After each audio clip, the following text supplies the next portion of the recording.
Inductive step आप देख रहे हैं। इंडक्टिव स्टेप में हम चूंकि स्ट्रॉन्ग इंडक्शन यूज़ कर रहे हैं तो हम सिर्फ एक प्रोपोजिशन अज्यूम नहीं करेंगे पी के, बल्कि हम अज्यूम करेंगे P1 के वो भी ट्रू है, P2 भी ट्रू है अप अनटिल पी के। ठीक है, यानी कि ये जो हमारा गैस है जो हमने साबित करना है, इसके अंदर मैं 1 पुट करूँ तो वो भी ट्रू है, इसके अंदर 2 पुट करूँ वो भी ट्रू है, अप अनटिल इसके अंदर k पुट करूँ तो वो भी ट्रू है। यानी कि अगर मैं यहाँ पे k पुट करूँ तो T K is equals to k minus 1। ठीक है, अब हमने साबित करना है टी के प्लस 1। सही, तो टी के प्लस 1 जो है वो हमारी रिकरेंस ये कह रही है कि it is equals to t k plus 1 divided by 2 plus t k plus 1 divided by 2 ceiling plus 1। ठीक है, तो इसको हमने साबित करना है is equals to k plus 1 minus 1। सही है। अच्छा, T k plus 1 divided by 2 जो है ये इस इंडक्टिव हाइपोथेसिस के अंदर मौजूद है। आप देखें के प्लस 1 डिवाइडेड बाई 2 में करूँगा तो वो के से छोटा आएगा, तो वो हमने अज्यूम किया हुआ है कि वो ट्रू है। ठीक है, तो अगर हम इसको अज्यूम हमने किया हुआ है वो ट्रू है तो वो बराबर है जो भी इसके अंदर है, टी के अंदर जो भी है दैट थिंग माइनस 1। ठीक है, N minus 1 that thing minus 1। इसी तरीके से T k plus 1 divided by 2 ceiling, तो वो भी बराबर होगा के plus 1 divided by 2 ceiling minus 1, और ये प्लस 1 जो है ये यहाँ से आ रहा है। ठीक है। अच्छा, अगर आपके पास एक नंबर हो, उस नंबर के अंदर आप एक जमा करके डिवाइडेड बाई 2 करें और उसका आप फ्लोर लें और आप उसी का सीलिंग लें, उसी फ्रैक्शन का सीलिंग लें, तो वो बराबर होता है के plus 1 divided by 2 without floor और सीलिंग। एग्जांपल करते हैं, मेरे पास नंबर 6 है, तो 6 में मैं एक ऐड करता हूँ 7 हो जाता है, 7 डिवाइडेड बाई 2 करूँगा तो 3.5 आएगा, तो 3.5 का अगर मैं फ्लोर लेता हूँ तो 3 आ जाता है यहाँ से। इस तरफ मैंने किया के plus 1 7 plus 6 plus 1 7 divided by 2 again 3.5, और उसका मैं फ्लोर लूँगा, सीलिंग लूँगा सॉरी, तो अब मेरे पास आ जाएगा 4। ठीक है, 4 प्लस 3 इज 7। ठीक है, 4 प्लस 3 इज 7, तो ये बराबर होगा के प्लस 1 के, या के plus 1 divided by 2 multiplied by 2। ठीक है, तो ये और ये मिला के मैंने ये लिख लिया, और दूसरा मेरे पास यहाँ पे -1 है, -1 है और +1 है, तो -2 + 1 जो है वो ये मेरे पास -1 हो गया। ठीक है जी, इसको मैं सॉल्व करता हूँ तो ये के प्लस 1 -1 होता है, जो कि मैंने साबित करना है। ठीक है, तो दैट मीन्स कि मेरा इंडक्टिव स्टेप कंप्लीट है। मैंने ये साबित कर लिया कि टी के प्लस 1 जो है वो जवाब आ रहा है उसका के प्लस 1 -1। ठीक है, और इसमें मैंने इस्तेमाल किया के प्लस 1 डिवाइडेड बाई 2 का फ्लोर टी और T k plus 1 divided by 2 का सीलिंग। ठीक है, जो कि मैंने इंडक्टिव हाइपोथेसिस में अज्यूम किया हुआ था। ठीक है जी, तो hence by the principle of mathematical induction मैंने ये शो कर दिया कि T N is equals to N minus 1, यानी कि ये मेरे पास जो रिकरेंस है इसका जो क्लोज फॉर्म सोल्यूशन आ रहा है वो एन माइनस 1 आ रहा है। ठीक है, अब आप लास्ट स्लाइड में जो हमने देखा था डिफरेंट वैल्यूज़, वो आप यहाँ पे पुट करके देख सकते हैं। आप डायरेक्टली 5 को पुट करें तो आपके पास जवाब 4 आएगा, इसी तरीके से आप 25 पुट करें तो आपके पास जवाब 24 आएगा। सही, without using the previous recurrences. Good. Students, अभी तक हमने 3 रिकरेंसेस देखी। सबसे पहले हमने टावर ऑफ हनोई की रिकरेंस देखी, इसको मैं टी ए लिख रहा हूँ यहाँ पे, T A of N is equals to 2 T A N minus 1 plus 1, ये रिकरेंस थी। उसके बाद हमने मर्ज सॉर्ट की रिकरेंस देखी जिसको मैं टी बी से रिप्रेजेंट कर रहा हूँ यहाँ पे, that was equals to 2 T B of N divided by 2 plus N minus 1। और उसके बाद अभी हमने लास्ट रिकरेंस एक देखी जिसमें हमने फ्लोर और सीलिंग फंक्शंस देखे। ठीक है, यहाँ पे आपके सामने उनकी क्लोज फॉर्म सॉल्यूशंस भी हैं जो कि हमने डिराइव किए यूजिंग डिफरेंट मेथड्स। हमने उसको गैस किया या हमने प्लग एंड चग से उसको गैस करने की कोशिश की, और हर एक को हमने मैथमेटिकल इंडक्शन से सॉल्व किया। ठीक है, टावर ऑफ हनोई के केस में that was 2 raise to power n minus 1, merge sort के केस में ये था n log n minus n plus 1, और लास्ट रिकरेंस के केस में ये n माइनस 1 था। ठीक है, अगर हम इन क्लोज फॉर्म सॉल्यूशंस को एसिम्प्टोटिक बाउंड्स की सूरत में लिखें तो हमें पता है कि हम लीडिंग टर्म जो है वो सिर्फ उठाते हैं और हम जो स्मॉलर ऑर्डर टर्म्स हैं उनको इग्नोर कर देते हैं, और साथ हम जो लीडिंग टर्म के साथ कांस्टेंट होता है उसको भी इग्नोर कर देते हैं। तो हमारे पास इधर लीडिंग टर्म जो है ये 2n है, तो मेरे पास tan जो है वो थीटा 2n है, -1 मैंने इग्नोर कर दिया, और इसी तरीके से 2n के साथ जो 1 यहाँ पे कांस्टेंट है वो भी मैंने यहाँ पे मैंने नहीं लिखा। इसी तरीके से मर्ज सॉर्ट के केस में मेरे पास क्लोज फॉर्म सोल्यूशन था n log n -n + 1, तो जो सबसे बड़ी टर्म है वो n log n है। तो मर्ज सॉर्ट के केस में हमने कहा कि टी बी जो हमारे पास एसिम्प्टोटिक बाउंड है वो थीटा n log n के बराबर है, सही। और लास्ट वन जो हमने देखा उसमें हमारे पास जो जवाब आया वो n-1 है, तो हम अगर उसको एसिम्प्टोटिक टर्म्स में लिखेंगे तो जवाब हमारे पास थीटा n आएगा। अब अगर आप इनको कंपेयर करें, टी ए को और टी बी को आप कंपेयर करें तो देखें कि इधर भी ये 2 है, इसके साथ भी 2 है और इसके साथ भी 2 है, ठीक है। यहाँ पे +1 ऐड हो रहा है, यहाँ पे +n-1 ऐड हो रहा है, ठीक है। लेकिन ऐसा क्या हो रहा है कि हमारे पास टी है जो एक्सपोनेंशियल है और टी बी जो है वो ऑलमोस्ट लीनियर है। तो ऐसा ये हो रहा है, अगर आप थोड़ा सा गौर करें तो टी ए जो है वो रिकरेंस को छोटा कर रही है, डिक्रीज़ कर रही है बाय सब्ट्रैक्टिंग 1। हर दफ़ा एक नंबर सब्ट्रैक्ट हो रहा है। लाइक आपने T64 निकालना है तो उसके लिए आपको T63 चाहिए, T63 के लिए फिर आपको T62 चाहिए, T62 के लिए आपको T61, यानी कि हम रिकरेंस को इस तरीके से जो प्रॉब्लम को हम डिवाइड कर रहे हैं वो हम लीनियर डिवाइड कर रहे हैं, ठीक है। जो मेरे पास ओरिजिनल प्रॉब्लम है उसको हम लीनियर फैशन में डिवाइड कर रहे हैं, जबकि यहाँ पे मैं लीनियर फैशन में डिवाइड नहीं कर रहा। मैं इसको मतलब यहाँ पे मैं एक नंबर काम नहीं कर रहा, बल्कि मैं किसी चीज़ के साथ डिवाइड कर रहा हूँ, ठीक है। लाइक अगर मैंने वही टी बी ऑफ 64 निकालना है तो उसके लिए मुझे 63, 62, 61, 60 ये सारे नहीं चाहिए, बल्कि डायरेक्ट मुझे इसके लिए 32 चाहिए, ठीक है। 2 टाइम्स 32 चाहिए और फिर 32 के लिए 16 चाहिए। तो प्रॉब्लम बहुत जल्दी से डिवाइड हो रहा है यहाँ पे, ठीक है। इस रिकरेंस में प्रॉब्लम बहुत जल्दी डिवाइड हो रहा है, जबकि इस रिकरेंस में हमारे पास जो रिकर्सिव मेथड है वो एक नंबर माइनस करके फिर कॉल हो रहा है, ठीक है। इसलिए अगर आप देखें तो टी ए का जो आपके पास एसिम्प्टोटिक बाउंड आ रहा है वो एक्सपोनेंशियल आ रहा है, जबकि टी बी का जो एसिम्प्टोटिक बाउंड आ रहा है वो आपके पास ऑलमोस्ट लीनियर आ रहा है, n log n आ रहा है, ठीक है। तो यहाँ पे इस तरह की रिकरेंस को हम कहते हैं ये डिवाइड एंड कंकर रिकरेंस है, हम डिवीजन इस्तेमाल कर रहे हैं। जबकि ये वाली जो रिकरेंस है टी ए, ये लीनियर रिकरेंस है, इसमें हम एक नंबर माइनस कर रहे हैं हर दफ़ा। यहाँ पे तो ये 1 है ना, ये कुछ भी हो सकता है, ये ए हो सकता है, कोई कांस्टेंट हो सकता है, तो हम कांस्टेंट से हम प्रॉब्लम को रिड्यूस कर रहे हैं एक कांस्टेंट से माइनस करके। जबकि यहाँ पे हम प्रॉब्लम को हम डिवाइड कर रहे हैं। आप देख सकते हैं कि डिवाइड जो है वो बहुत जल्दी आपको 1 तक लेके आएगा एज़ कम्पेयर टू आप सब्ट्रैक्शन अगर आप कर रहे हैं तो, ठीक है। तो ये फ़र्क है इन दोनों रिकरेंसेस में, जिसकी वजह से एसिम्प्टोटिक बाउंड्स में इतना ज़्यादा फ़र्क पड़ रहा है कि एक तरफ एक्सपोनेंशियल है और एक तरफ हमारे पास लीनियर है, ऑलमोस्ट लीनियर है, लीनियर अरिथमेटिक है, लीनियर लॉगरिथमिक है, I'm सॉरी। अच्छा, अब आप इन दोनों को कंपेयर करें, टी बी और टी सी को कंपेयर करें।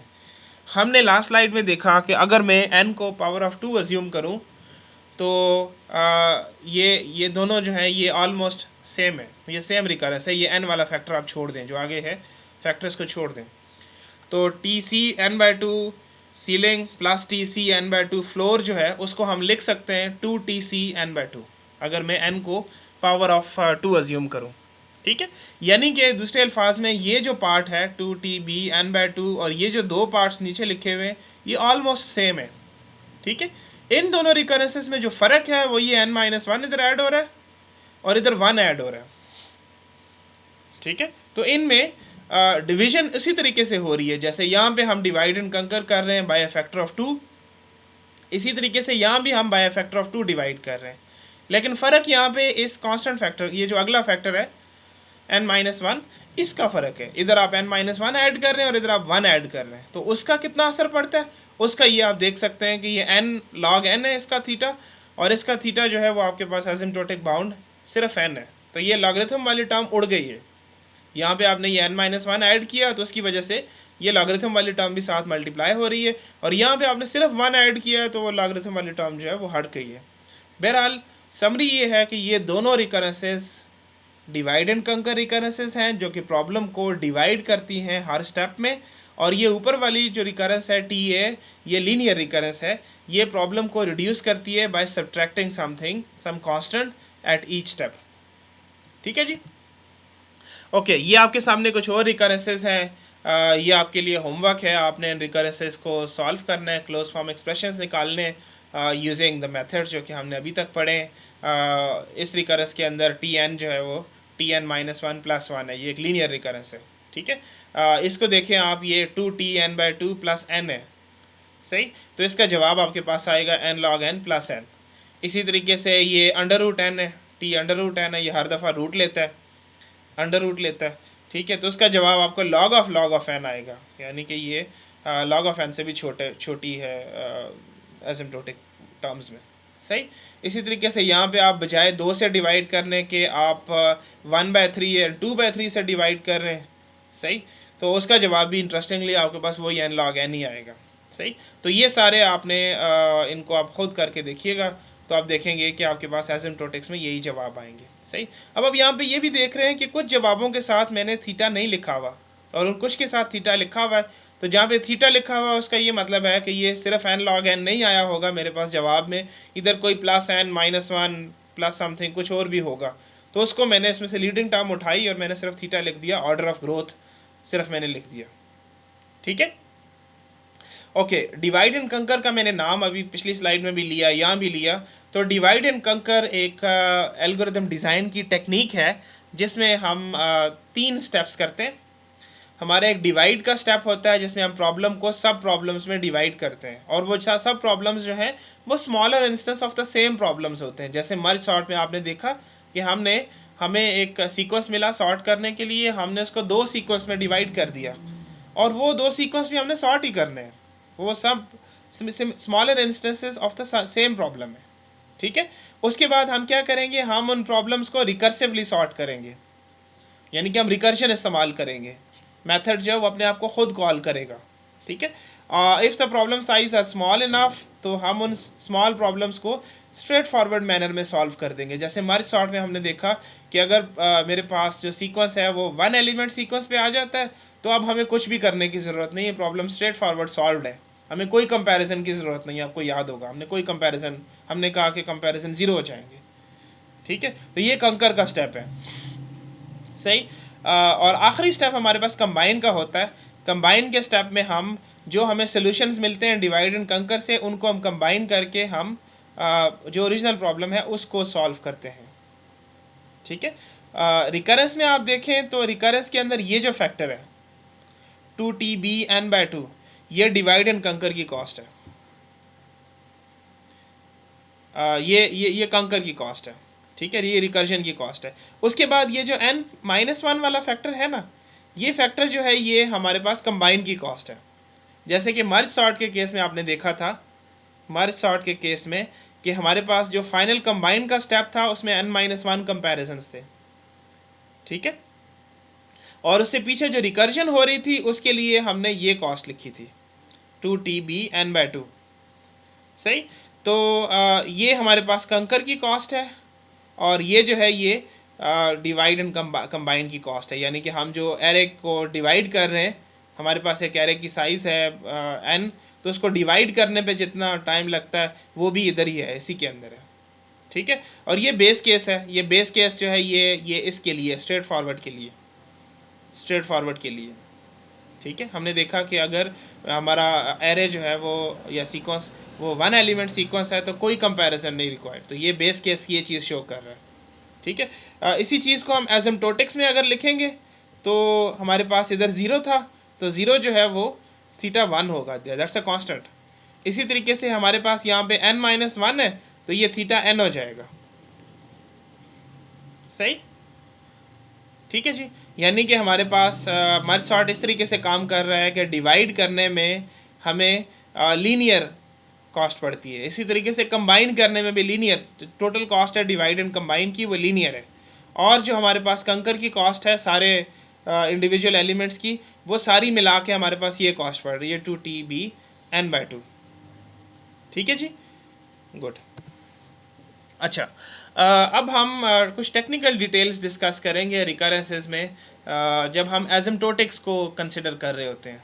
ठीक है, चूँकि हम एल्गोरिथम की क्लास में एसिम्प्टोटिक एनालिसिस में इंटरेस्टेड हैं, हम इस चीज़ में इंटरेस्टेड हैं कि कोई फंक्शन जो है उसकी ग्रोथ किस तरीके से हो रही है, हम एग्जैक्ट सोल्यूशंस में इंटरेस्टेड नहीं है। आप देखें ये पीछे मेरे पास इसका मर्ज सॉर्ट का एग्जैक्ट सोल्यूशन भी है और मेरे पास एसिम्प्टोटिक एनालिसिस भी है। तो हम एल्गोरिथम की क्लास में नॉर्मली सिर्फ एसिम्प्टोटिक एनालिसिस में इंटरेस्टेड होते हैं। तो अगर मेरे पास कोई रिकरेंस इस तरीके से गिवन है, Tn = θ1 if n = 1, ये बेस केस है, और इसी तरीके से ये in terms of smaller instances of the same problem भी डिफाइंड है, वो ये इस तरीके से गिवन है। तो इस रिकरेंस को मैं डायरेक्टली ये लिख सकता हूँ 2Tn/2 + θn। इसमें मैंने क्या किया, एक तो सीधी सीधी चीज़ है कि मैंने बेस केस इग्नोर कर दिया, बेस केस इग्नोर कर दिया। ठीक है, दूसरी चीज़ मैंने क्या किया, मैंने फ्लोर और सीलिंग्स इग्नोर कर दिए। हमने देखा था कि फ्लोर और सीलिंग उस वक्त कोई मानी नहीं रखते जब हमारे पास n⁻2 होगी। ठीक है, तो हम यहाँ पे चूँकि in terms of asymptotic analysis कर रहे हैं, तो इसलिए हम ये थोड़ी सी स्लॉपीनेस जो है इसको बर्दाश्त कर रहे हैं। ठीक है, तो हम जनरली स्पीकिंग हम कहते हैं कि हम बाउंड्री कंडीशंस को इग्नोर कर रहे हैं। For constant size input, constant size input के लिए Tn जो है वो हम उसको इग्नोर कर रहे हैं। इसी तरीके से हम सीलिंग्स को, फ्लोर्स को और कोई और यहाँ पे स्मॉलर फंक्शंस होंगे उनको हम इग्नोर कर रहे हैं, सिंपली इग्नोर कर रहे हैं। ठीक है, और हम अज्यूम कर रहे हैं कि Tn = for constant size input generally sufficiently small n, Tn जो है ये O1 है, यानी कि ये कांस्टेंट है।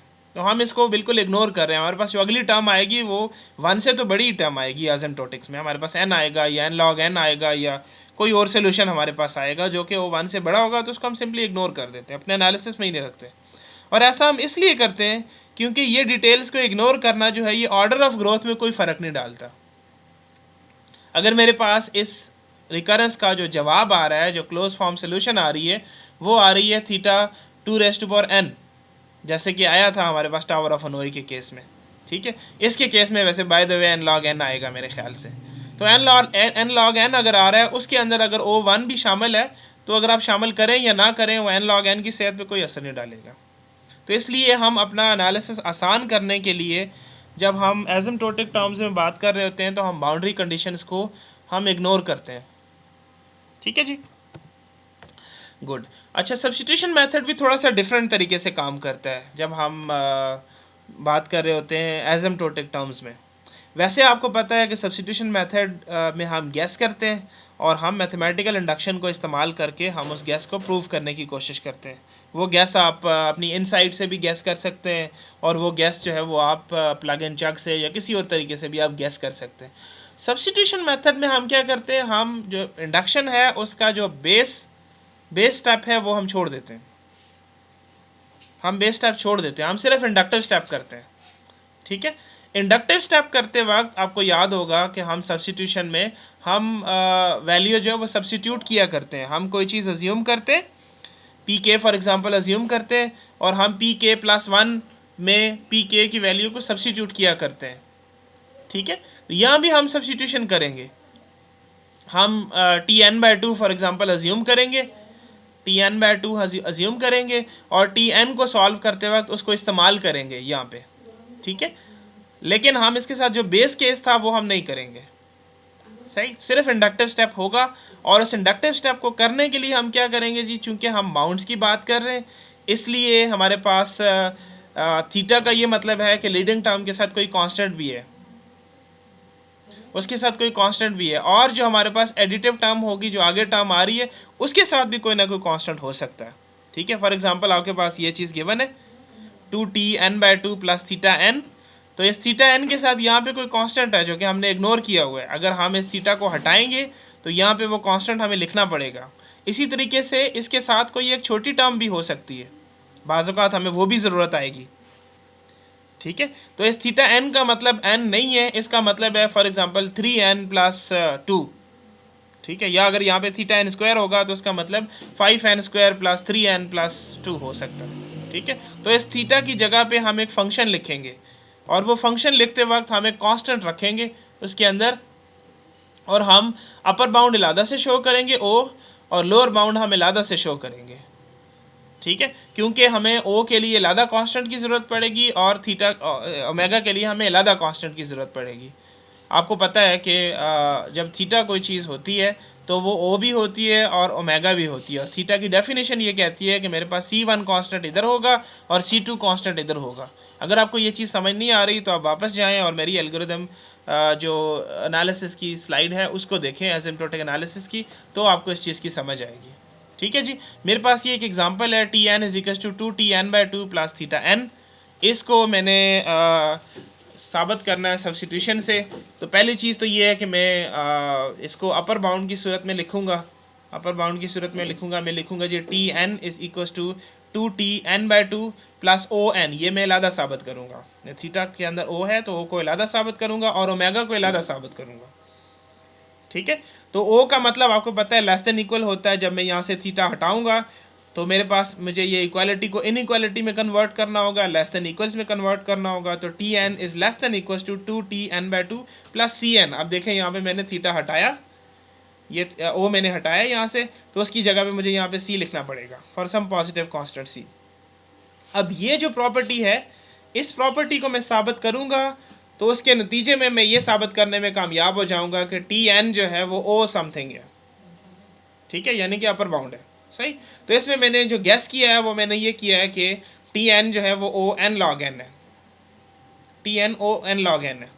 सही, तो O(n log n) का क्या मतलब है कि n log n के साथ कोई कांस्टेंट मल्टीप्लाई हो रहा है O को जब मैं हटाऊंगा तो इसका मतलब है कि Tn is less than equal to Dn log n। अब ये D मैंने एक और कांस्टेंट ले लिया है फॉर सम पॉजिटिव कांस्टेंट।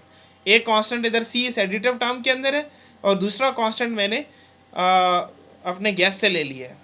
ठीक है, तो अब C जो रिकरेंस के अंदर गिवन है और D हमने कोई एक पॉजिटिव कांस्टेंट ले लिया। अच्छा, अब इसमें ये देखेंगे आप कि ये D जो है ये C के ऊपर डिपेंडेंट होगा, थोड़ी देर में देखते हैं। ओके, सब्स्टिट्यूशन मेथड में मैंने आपको कहा कि हम मैथमेटिकल इंडक्शन का बेस स्टेप इग्नोर करते हैं, हम सिर्फ इंडक्टिव स्टेप लेते हैं। तो इंडक्टिव स्टेप में मैंने अज्यूम कर लिया कि Tn/2 जो है वो ट्रू है, क्योंकि मुझे Tn/2 चाहिए अपनी प्रॉपर्टी के अंदर। तो Tn/2 ट्रू है, इसका मतलब ये है कि Tn/2 बराबर है Dn/2 log ऑफ n/2 के। ये मैंने अज्यूम कर लिया, इंडक्टिव हाइपोथेसिस है। सही है जी, इसको मैंने इधर सब्स्टिट्यूट किया, अपनी जो चीज़ मैंने साबित करनी है उसके अंदर मैंने सब्स्टिट्यूट किया। ठीक है, जो मेरी रिकरेंस है उसके अंदर सब्स्टिट्यूट किया, तो ये मेरे पास आ गया 2, ये रिकरेंस से आ रहा है Dn/2 log of n/2 plus Cn। ठीक है, आप ये दो को अंदर जमा ज़रब देंगे तो आपके पास जवाब आ जाएगा Dn log of n/2 plus ये Cn जो है इस तरफ से आ जाएगा। अब ये लॉग का रूल है, अगर आपके पास n/2 का लॉग होगा तो उसको हम खोलेंगे तो हमारे पास आएगा Dn log ऑफ n, और ये -2 होगा, इधर से ये -2 हो जाएगा। तो लॉग आप 2 का लॉग लेंगे तो 1 हो जाएगा, क्योंकि इस Lg के अंदर बेस जो है वो भी 2 है। ठीक है, और ये Dn बाहर से मल्टीप्लाई हो रहा है तो ये -Dn हो जाएगा। सही, प्लस Cn। ठीक है, ये Cn इधर से आ गया। अब ये जो चीज़ है ये Dn log n minus Dn plus Cn, ये less than equal to Dn log n तब होगा जब हमारे पास ये दोनों टर्म ज़ीरो होंगे, ये दोनों टर्म ज़ीरो हो जाएंगे, या ये दोनों टर्म ज़ीरो से भी छोटी हो जाएंगी। ठीक है, तो फिर हम लिख सकते हैं जी less than equal to Dn log n।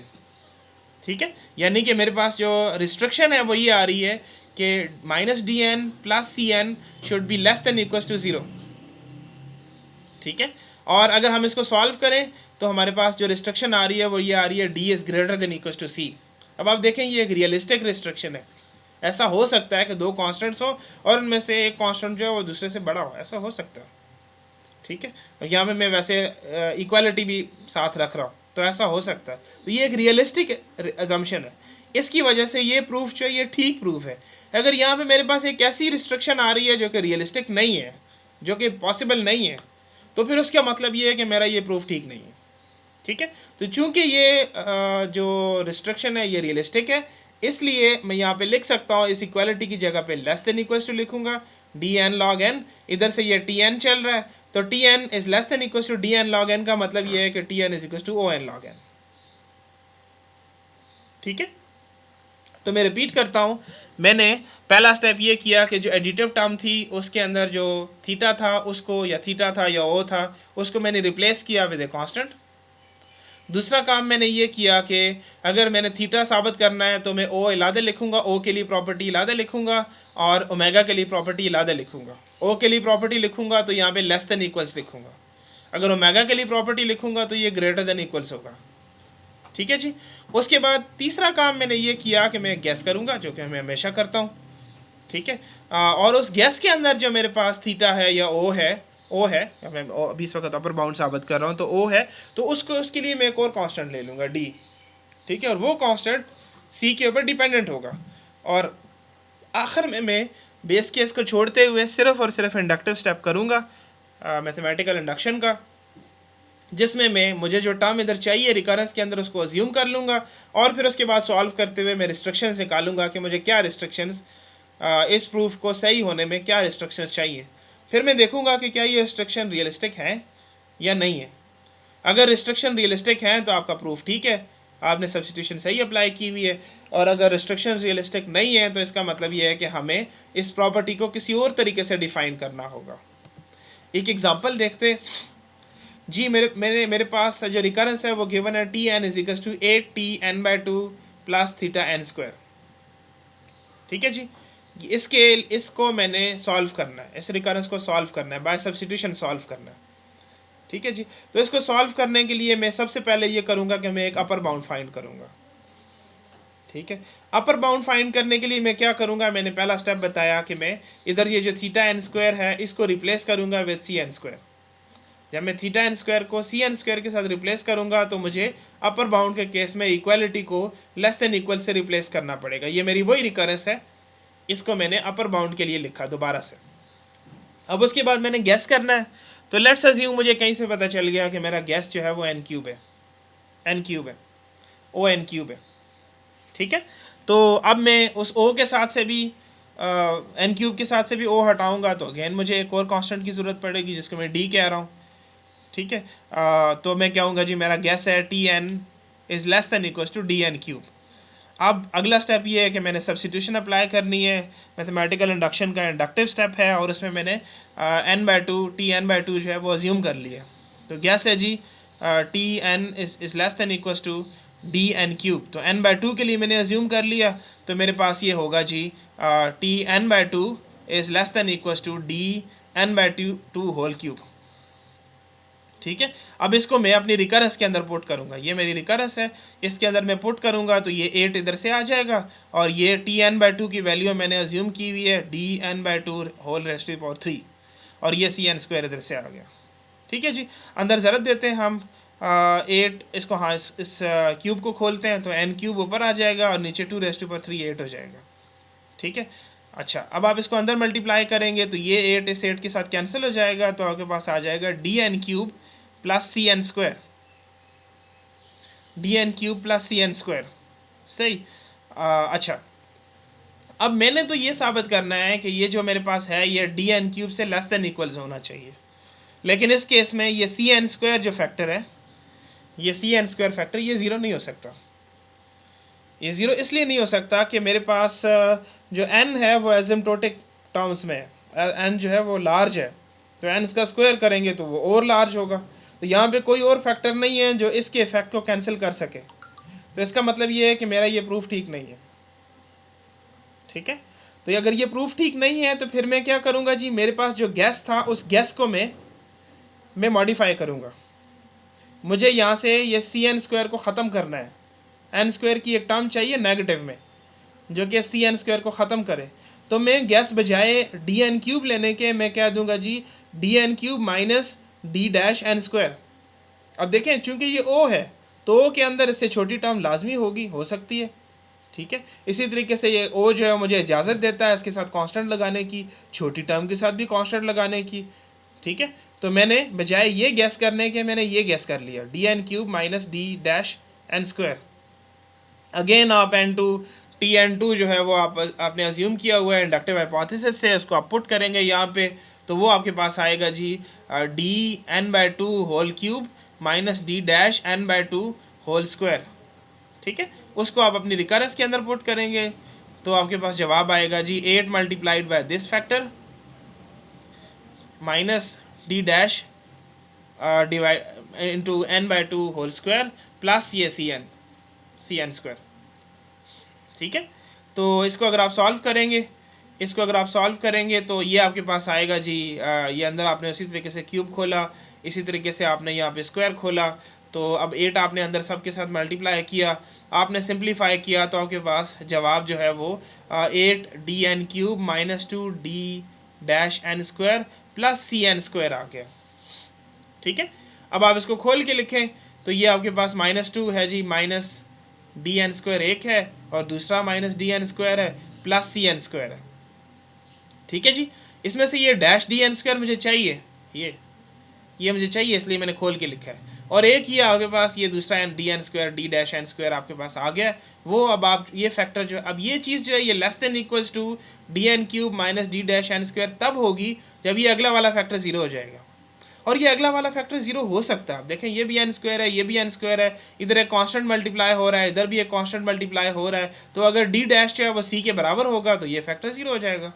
या डी डैश अगर डी डैश जो है वो सी से बड़ा होगा तो उस केस में ये जो फैक्टर है ये नेगेटिव वैल्यू इसके अंदर देगा, तो नेगेटिव वैल्यू अगर ये इसके अंदर आ भी रही है तो कोई फ़र्क नहीं पड़ रहा, इससे छोटा ही होगा। ठीक है, तो रिस्ट्रिक्शन आपके पास जो आ रही है वो ये आ रही है जी minus D dash N square plus C N square should be less than equals to 0। इसको सॉल्व करें तो हमारे पास आता है D dash is greater than equals to c, जो कि एक रियलिस्टिक रिस्ट्रिक्शन है। दो कॉन्स्टेंट्स है, एक कॉन्स्टेंट दूसरे से बड़ा हो सकता है, उसके बराबर हो सकता है। ठीक है, तो इसका मतलब है कि ये प्रूफ जो है ये काम करता है, this is a valid proof. ठीक है, अब यहाँ पे हमने थीटा साबित करना है। इससे तो हमें ये पता चला कि ये जो हमारी रिकरेंस है ये ओ एन क्यूब है, लेकिन अगर आपने इसको थीटा साबित करना है, लोअर बाउंड भी साबित करना है, तो आप यही सारा काम जो है ये ओमेगा के लिए करेंगे। उसी तरीके से आप यहाँ पे ग्रेटर देन इक्वल्स के लिए आप प्रॉपर्टी लिखेंगे और उसको आप फिर सॉल्व करेंगे, इंडक्टिव हाइपोथेसिस पुट करेंगे और सॉल्व करेंगे, और फिर आपके पास वैल्यू आएगी, रिस्ट्रिक्शंस अप्लाई करेंगे, चेक करेंगे रिस्ट्रिक्शन जो है वो रियलिस्टिक है या नहीं है, एंड सो ऑन। तो फिर आप कह सकते हैं कि जी रिकरेंस जो है वो ओ एन क्यूब भी है और O N square omega N cube भी है, तो अब हम दोनों को कंबाइन करके हम कह सकते हैं जी रिकरेंस जो है वो थीटा एन क्यूब है। ठीक है जी, गुड। अभी तक हमने ये देखा कि हम सब्स्टिट्यूशन मेथड रिकरेंसेस के ऊपर कैसे अप्लाई कर सकते हैं, और अगर हम एसिम्प्टोटिक एनालिसिस में इंटरेस्टेड हैं तो हम सब्स्टिट्यूशन मेथड थोड़ा सा डिफरेंट तरीके से अप्लाई करेंगे। लेकिन आप जानते हैं कि सब्स्टिट्यूशन मेथड के लिए हमें गैस की ज़रूरत है, तो गैस फाइंड करने का एक तरीका हमने देखा कि हम अपनी कोई एक्सपीरियंस से गैस कर रहे हैं, दूसरा तरीका हमने देखा कि हम प्लग एंड चग इस्तेमाल करके गैस डिराइव कर सकते हैं। गैस फाइंड करने का एक तीसरा तरीका भी होता है, उसको कहते हैं रिकर्जन ट्री में हम विजुअली हम रिकर्सिव जो हमारे पास रिकर्सिव फंक्शंस के कॉल हैं उनको हम प्लॉट करते हैं और एक ट्री बनाने की कोशिश करते हैं। In the recursion tree each node represents the cost of a single सब प्रॉब्लम। देखें डिवाइड एंड कंकर कैसे काम करता है। डिवाइड एंड कंकर में हम बड़े प्रॉब्लम को सब प्रॉब्लम्स में सॉल्व करते हैं और वो सब प्रॉब्लम्स बड़े प्रॉब्लम के ही छोटे इंस्टेंसेस होते हैं। ठीक है, तो ट्री के अंदर जो नोड्स होंगे वो नोड्स रिप्रेजेंट करेंगे एक सब प्रॉब्लम के इंस्टेंस को, सिंगल इंस्टेंस को। ठीक है, और फिर उससे फिर आगे इन्वोकेशंस हो रही हैं, तो वो जो एजेस हैं वो इन्वोकेशंस को रिप्रेजेंट कर रहे हैं कि 8 से प्रॉब्लम 4 हो रहा है, 4 से प्रॉब्लम 2 हो रहा है, 2 से प्रॉब्लम 1 हो रहा है, तो 8 और 4 के दरमियान में एक एज होगी, एक लाइन होगी। ठीक है, अच्छा, तो इस तरीके से हम रिकर्जन ट्री बनाएंगे। पहला काम हम ये करेंगे। उसके बाद हम क्या करेंगे, हमारे पास ट्री है तो ट्री के अंदर हमारे पास डिफरेंट लेवल्स होंगे। हम क्या करेंगे, हर लेवल के ऊपर कॉस्ट सम करेंगे, पर लेवल कॉस्ट, और उसके बाद फिर क्या करेंगे, हम ट्री की डेप्थ में जाएंगे और हर लेवल बाय लेवल जो है उनको ऐड करते जाएंगे। ठीक है, तो हमारे पास जो टोटल कॉस्ट आएगी वो आएगी जी पर लेवल कॉस्ट, हर लेवल की कॉस्ट, और उसको हम ज़रब देंगे कि कितने लेवल्स हैं हमारे पास उसके साथ।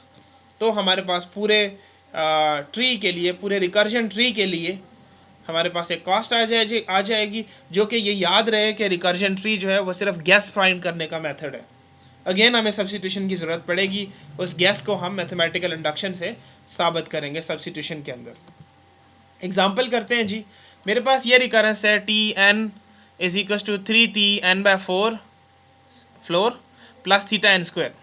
इसके लिए हमने पहले गैस फाइंड करना है और उसके बाद उस गैस को हमने सब्स्टिट्यूशन मेथड से सॉल्व करना है। ठीक है जी।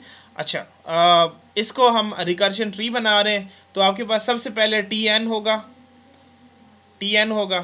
सही, और टी एन जो है वो आगे डिवाइड होगा। ये आप देखें किस तरीके से डिवाइड हो रहा है, ये इस तरीके से डिवाइड हो रहा है कि n/4 से हम डिवाइड कर रहे हैं, बाय 4 से डिवाइड कर रहे हैं, और ऐसे 3 फैक्टर्स हैं, ऐसे 3 है, यानी कि इसका मकसद है Tn/4 floor plus Tn/4 floor plus Tn/4 floor. ठीक है, हमने कहा कि हम एसिम्प्टोटिक एनालिसिस कर रहे हैं और हम फ्लोर और सीलिंग को इग्नोर करेंगे, तो यहाँ से मैं सीलिंग को इग्नोर कर रहा हूँ। मेरे पास जो प्रॉब्लम होगा वो प्रॉब्लम डिवाइड होगा इनटू 3 प्रॉब्लम्स। जो Tn प्रॉब्लम है वो 3 प्रॉब्लम्स में डिवाइड होगा, मेरी रिकरेंस कह रही है, और हर प्रॉब्लम का साइज n/4 होगा।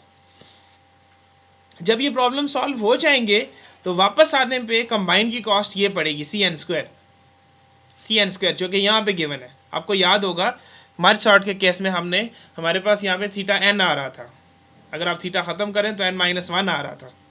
n-1 कंपैरिजंस मुझे चाहिए प्रोवाइडेड के दोनों सब सीक्वेंसेस पहले से सॉर्ट हो गए हैं, तो सिर्फ मर्ज के लिए इतनी कॉस्ट मेरी पड़ेगी। ठीक है, तो ये कंबाइन की कॉस्ट है जो कि रूट के ऊपर पड़ेगी, सही है, जब ये सॉल्व हो जाएंगे तो। ठीक है, अब Tn/4 को सॉल्व करने के लिए हमें क्या करना होगा, इसको फर्दर डिवाइड करना होगा। बिल्कुल, ये फिर आगे डिवाइड होगा n/16 n/16 n/16। 3 ब्रांचेस यहाँ से निकलेंगी, हर ब्रांच के ऊपर Tn/16 होगा। ये देखें आप, Tn/16 Tn/16 और Tn/16। इसी तरीके से ये आगे भी इसी तरीके से, सही।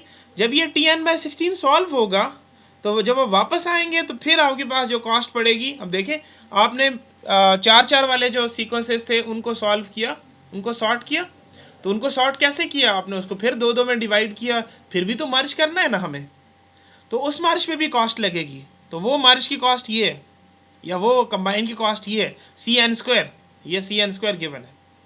ठीक है, तो n मेरे पास n/4 है इस लेवल पे, तो ये Cn/4 स्क्वायर होगा, सही। और इसी तरीके से यहाँ भी और यहाँ भी। अब आप इसको कंटिन्यू रखेंगे जब तक आपके पास T1 नहीं आ जाता, जब तक यहाँ पे हमारे पास T1 नहीं आ जाता, यानी कि हम कांस्टेंट पे नहीं पहुँच जाते, तब तक हम कंटिन्यू रखेंगे। ये फर्दर डिवाइड होगा, अगेन आपके पास फर्दर 3 ब्रांचेस निकलेंगी, इससे और इससे और इससे और इससे एंड सो ऑन। ठीक है, इसको अच्छे तरीके से समझने के लिए मैं एक एग्जांपल आपके सामने रखना चाहता हूँ, वही रिकरेंस है। हम अज्यूम कर रहे हैं जी n16 है, 1 मिनट के लिए अज्यूम कर लें n16 है। ठीक है, डिवीजन कैसे होगी आप देखें, n/4 से डिवीजन होगी, मेरे पास 16 है, तो 16/4 से डिवीजन होगी, तो मेरे पास क्या जवाब आएगा, मेरे पास जवाब T4 आएगा। 16/4 इज़ 4, तो यहाँ पे T4 होगा, इसी तरीके से ये T4 होगा, ये T4, 3 ब्रांचेस बनेंगी। ठीक है जी, इससे फिर आप आगे जाएंगे तो ये T4 से यहाँ पे आपके पास ये 1 आएगा, T1 आएगा।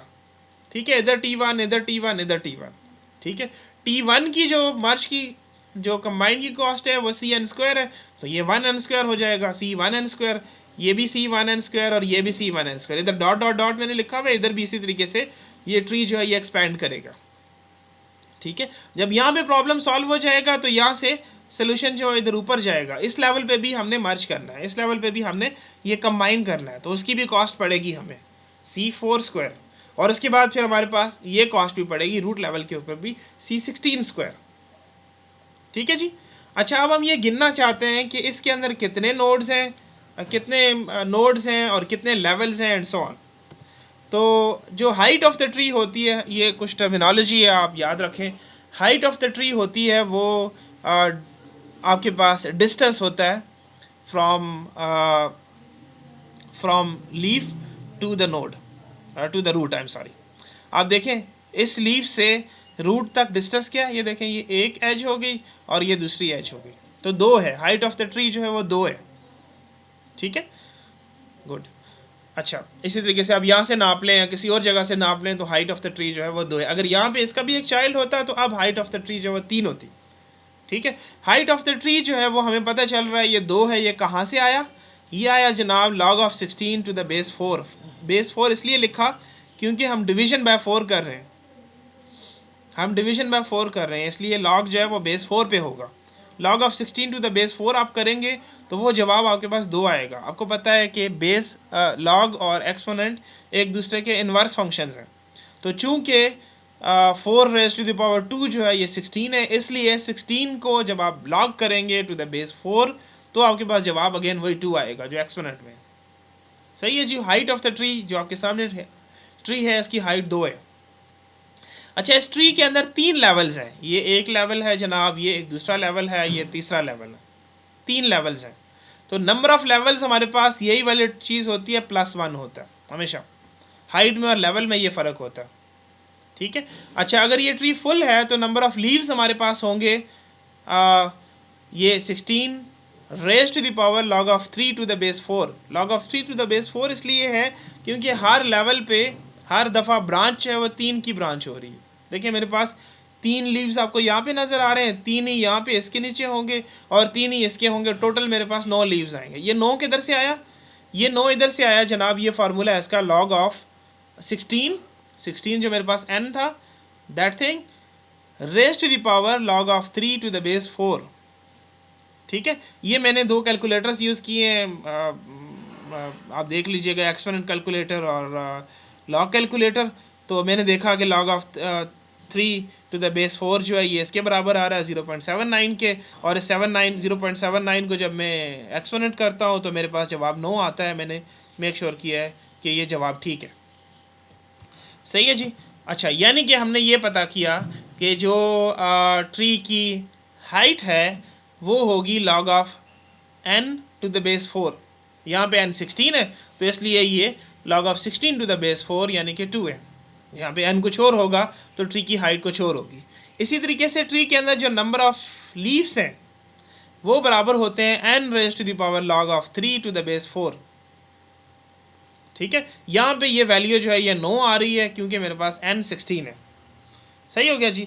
इसी तरीके से आप इन लेवल्स को अगर आप लेबल करना चाहें तो लेवल्स को हम लेबल करते हैं डेप्थ 0, डेप्थ 1 और डेप्थ 2। ठीक है, डेप्थ 0 जो है वो रूट लेवल होता है, डेप्थ 1 जो है ये उससे अगला लेवल है, और डेप्थ 2 जो है वो हमारे केस में आखिरी लेवल है। तो जो प्रॉब्लम साइज़ जो है वो हर लेवल के ऊपर वो इस फार्मूला से गिवन होता है। अगर मैं कहूँ डेप्थ i तो उस पर प्रॉब्लम साइज़ होगा n raise to the power 4, n divided by 4 raise to the power i। ये लेवल 0 है तो इसमें मेरे पास 4 raise to the power i यानी कि 4 रेज़ टू द पावर 0 होगा, तो वो होगा जी मेरे पास 1, तो n डिवाइडेड बाय 1। तो यहाँ पे प्रॉब्लम साइज़ जो है वो 16 है, वही n है। सारा प्रॉब्लम सॉल्व करना है। एक लेवल आगे जाएंगे, यहाँ पे जाएंगे तो अब मेरे पास जो है वो लेवल 1 है, तो ये 4 रेज़ टू द पावर 1 हो जाएगा। तो प्रॉब्लम साइज़ मेरे पास n डिवाइडेड बाय 4 होगा। यहाँ से आप देखें n डिवाइडेड बाय 4। अच्छा, इस लेवल के ऊपर, अगले लेवल के ऊपर आप देखें तो मेरे पास जो प्रॉब्लम साइज़ है n डिवाइडेड बाय 4 स्क्वायर होगा। मेरे पास n जो है वो खुद भी 4 स्क्वायर है, तो इसलिए यहाँ पे प्रॉब्लम साइज़ 1 हो जाएगा। ठीक है, तो जहाँ पे मेरे पास n divided by 4 raise to the power i 1 होगा तो वो मेरा लीफ लेवल होगा। वो वाली जगह होगी जहाँ पे i जो है वो बराबर होगा log of n to the base 4। Again चूँकि ये एक दूसरे का उलट है, एक्सपोनेंट और log एक दूसरे का उलट है, तो यहाँ से मुझे n मिलेगा, तब ये n डिवाइडेड बाय n जो है ये कैंसिल हो जाएगा, तो मेरे पास प्रॉब्लम साइज़ 1 होगा। ठीक है, तो मेरे पास टोटल लेवल्स होंगे log of n to the base 4 +1, और उन लेवल्स को मैंने लेबल किया हुआ है डेप्थ 1, डेप्थ 2, डेप्थ 3, इस तरीके से लेबल किया हुआ है। ठीक है, ये इस तरीके से मैंने इनको लेबल किया हुआ है। ठीक है जी। Number of nodes at depth i जो है वो 3 raise to the power i है। फॉर एग्जांपल इस लेवल के ऊपर 2, इसके ऊपर मेरे पास number of nodes 3 raise to power 2 है। इसके ऊपर मेरे पास 3 रेज़ टू पावर 1 है। ठीक हो गया जी। इसके ऊपर मेरे पास 3 रेज़ टू पावर 0 है। सही हो गया जी। हम अपनी रिकरेंस पे वापस आते हैं। हमारी रिकरेंस इस तरीके से सॉल्व हुई कि हमने cn², ये मेरे पास कंबाइन की कॉस्ट है रूट लेवल पे, यहाँ पे मेरे पास प्रॉब्लम साइज़ n था, यहाँ पे प्रॉब्लम साइज़ n/4 हुआ। 3 ब्रांचेस निकली इससे। आगे मेरे पास जो प्रॉब्लम साइज है वो n/4/4 हुआ, यानी कि n/16 हुआ। अगेन मेरे पास 3 ब्रांचेस इधर निकली, 3 इधर निकली, 3 इधर निकली। ठीक है, ये कैरी ऑन करेंगे हम, ये हम कैरी ऑन करेंगे जिस वक्त तक हम T1 पे नहीं पहुंच जाते, T1 पे नहीं पहुंच जाते। ठीक है, इस ट्री की हाइट कितनी होगी? इसकी हाइट होगी जनाब log of n to the base 4, जैसे कि अभी पिछली स्लाइड में हमने देखा था। और इसके अंदर जो नंबर ऑफ लीव्स होंगे वो होंगे जी n raise to the power log of 3 to the base 4। सही। अच्छा, ये तो हमने ट्री बना लिया, हमने रिकर्शन ट्री का पहला स्टेप कर लिया। उसके बाद हम क्या करेंगे? उसके बाद हम लेवल बाय लेवल हम वैल्यूज़, इसकी जो कॉस्ट है वो ऐड करेंगे। यहाँ पे कितनी कॉस्ट है जी? यहाँ पे CN² कॉस्ट है, तो यहाँ पे टोटल कॉस्ट इस लेवल की भी CN² है। यहाँ पे कितनी कॉस्ट है? यहाँ पे इंडिविजुअल आप देखें, यहाँ पे कॉस्ट है CN² डिवाइडेड बाय 16। यही यहाँ भी है, यही यहाँ भी है। तो 3 दफ़ा ऐड करने का मतलब 3 से ज़रब देना है, तो ये होगा 3/16 CN²। ठीक है जी। अच्छा, इसकी क्या कॉस्ट है? इसकी कॉस्ट है जी CN² डिवाइडेड बाय 16²। ठीक है, इसी तरीके से इसकी भी यही कॉस्ट है, इसकी भी यही कॉस्ट है। सही। इन सब को मैं ऐड करूंगा तो ये मेरे पास जवाब आएगा 3/16 होल स्क्वायर CN²। ठीक है, एंड सो ऑन। और आखिर में मेरे पास इन सब को अगर मैं जमा करता हूँ, इन सब को मैं जमा करता हूँ तो ये थीटा n नहीं सॉरी, इस इन सारों की कॉस्ट आप देखें, इन सारे की आप कॉस्ट देखें। मेरे पास इसकी कॉस्ट जो है ये कांस्टेंट नंबर होगा। ठीक है, ये कांस्टेंट नंबर जो है वो CN हो सकता है, C इंटू 1² हो सकता है, या आपके हाँ जी ये कांस्टेंट C इंटू 1² होगा, C होगा। तो ये इधर से भी कांस्टेंट मिलेगा, इधर से भी कांस्टेंट, इधर से भी कांस्टेंट। तो टोटल कितने कांस्टेंट्स हैं? जितने ये लीव्स हैं। तो आप इनको जमा करेंगे n raise to the power log of 3 to the base 4 टाइम्स। तो उसका मतलब ये है कि आपके पास होगा CN raise to the power log of 3 to the base 4 is theta थीटा n log of n raise to the power log of 3 to the base 4। यानी कि इस लेवल की कॉस्ट ये बन रही है, थीटा समथिंग। ठीक हो गया। अब हम क्या करेंगे? अब हम इन सब को जमा करेंगे, इसको जमा करेंगे, इसको, इन सब को जमा करेंगे तो हमारे पास टोटल कॉस्ट आ जाएगी जो कि हमारा गैस होगा। सही। यानी कि जो हमारे पास Tn है that is less than equal to, क्योंकि मैं अपर बाउंड निकाल रहा हूँ, is less than equal to CN² plus 3/16 CN² plus 3/16 whole square CN² and so on. और आखिरी टर्म जो है, ये आखिरी जो है ये होगा यहाँ मेरे पास theta n raise to the power log of 3 to the base 4। ठीक है जी। चूँकि इस ट्री की हाइट जो है वो n raise to the power log of n to the base 4 है, इसलिए यहाँ पे जो आखिरी टर्म है वो भी यही होगी। ये स्क्वायर जो है, ये स्क्वायर, फिर क्यूब, फिर रेज़ टू द पावर 4, तो आखिरी जो एक्सपोनेंट होगा वो ये होगा। ठीक है, इसको मैं लिख सकता हूँ एक समेशन की सूरत में, ये वाली टर्म अपनी जगह पे, यहाँ पे CN² सबके साथ कांस्टेंट है तो इसको कॉमन ले लें, और यहाँ पे मैंने एक समेशन लिख ली है कि यहाँ पे मेरे पास जो 3/16 है, ये यहाँ पे 3/16 whole raise to the power 0 हो रहा है, यहाँ पे 3/16 रेज़ टू द पावर 1 हो रहा है, यहाँ पे 2 हो रहा है, और आखिर में मेरे पास 3/16 जो है वो raise to the power log of n to the base 4 हो रहा है। सही। तो मैंने ये समेशन ले ली 0 से लेके log of n to the base 4 -1 इसलिए किया क्योंकि पहले टर्म के साथ 0 है, एक्सपोनेंट 0 है। ठीक है, तो ये मैंने समेशन लिख ली, ये यही चीज़ है, मैंने लेवल बाय लेवल सारी कॉस्ट जो है वो जमा की है। ठीक है, और यहाँ पे ये लेस देन इक्वल्स का साइन है।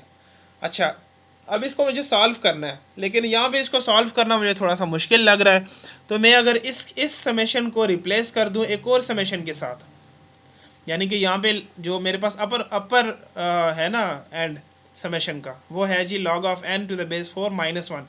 अगर मैं यहाँ पे इन्फिनिटी रख दूँ तो वो इसकी बड़ी टर्म होगी ना। बड़ी टर्म का मतलब ये है कि मुझे इस इक्वालिटी को इनइक्वालिटी में चेंज करना होगा। तो आप देखें मैंने यहाँ पे इन्फिनिटी कर दिया 3/16 और i equals to 0 to infinity CN²। ये इन्फिनिट डिक्रीजिंग ज्योमेट्रिक सीरीज है। ये देखें 3/16, 16 बड़ा है और 3 छोटा है, तो सीरीज डिक्रीज हो रही है और ये इन्फिनिटली डिक्रीज हो रही है। और इसका सोल्यूशन मुझे गिवन है अपेंडिक्स A6 में।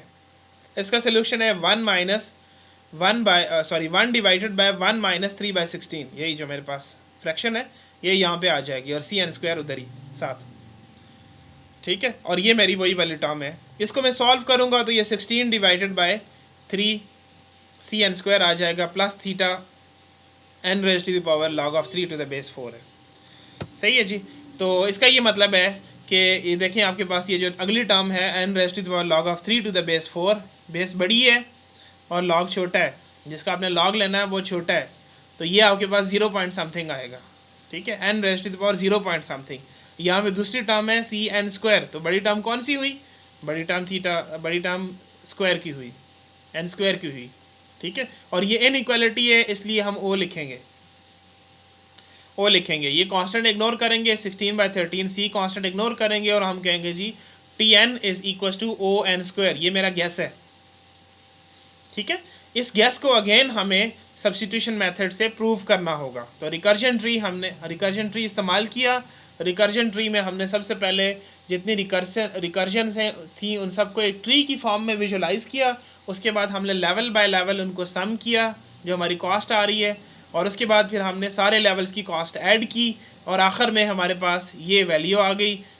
ये हमारे पास गैस है, इस गैस को हम इस्तेमाल करेंगे और सब्स्टिट्यूशन मेथड के अंदर इस रिकरेंस का हम सोल्यूशन निकालने की कोशिश करेंगे, ठीक है जी। यानी कि हमारे पास ये रिकरेंस है, ये इसका गैस है ON²। तो आपको याद होगा सब्स्टिट्यूशन मेथड में सबसे पहला काम हम ये करते हैं कि इस थीटा को हटाते हैं एडिटिव टर्म के साथ, और यहाँ पे हम कोई एक कांस्टेंट C लिखते हैं, ठीक है। तो थीटा के बजाय मैं यहाँ पे लिखूँगा CN², और दूसरी चीज़ ये है कि मैं यहाँ से फ्लोर जो है ये इग्नोर करूँगा, ये फ्लोर इग्नोर करूँगा, ठीक है। और मैं एक प्रॉपर्टी लिखूँगा जो कि मैंने यहाँ पे लिखी है, Tn = 3T n/4 floor plus theta n²। तो इसकी जगह पे मैं यहाँ पे CN² लिखूँगा और यहाँ पे इसको <= कर दूँगा, ठीक है, जो कि यहाँ पे ये लिखी हुई है CN²<= सही। अच्छा, दूसरी चीज़ ये है कि अब मेरा जो गैस है उस गैस में से भी मैंने ये O हटाना है, तो इसके लिए मुझे एक और कांस्टेंट चाहिए D, जो कि D जो है वो C पे डिपेंडेंट होगा, आखिर में हम देखेंगे D C पे डिपेंडेंट होगा। तो वो हम यहाँ से हम करेंगे, हम इसको इस तरीके से लिख देंगे कि Tn <= Dn² for some constant D <= 0, सही। और सेम कांस्टेंट जो हमारे पास है पहले से रिकरेंस के अंदर आ रहा है, तो हमने ये चीज़ साबित करनी है, Tn <= 3T n/4 floor plus CN²। अब ये n/4 फ्लोर जो है Tn/4 फ्लोर, ये मेरा इंडक्टिव हाइपोथेसिस है।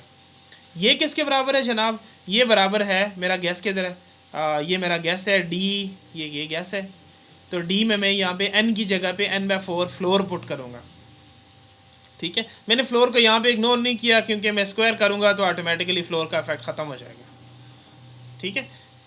लेकिन मैं यहाँ से ये भी कर सकता था, मैं सिंपली इसको इग्नोर करके ये n/4 डायरेक्ट लिख सकता था, मैंने नहीं किया, बुक में नहीं हुआ, ठीक है, दोनों चीज़ें ठीक है, सही।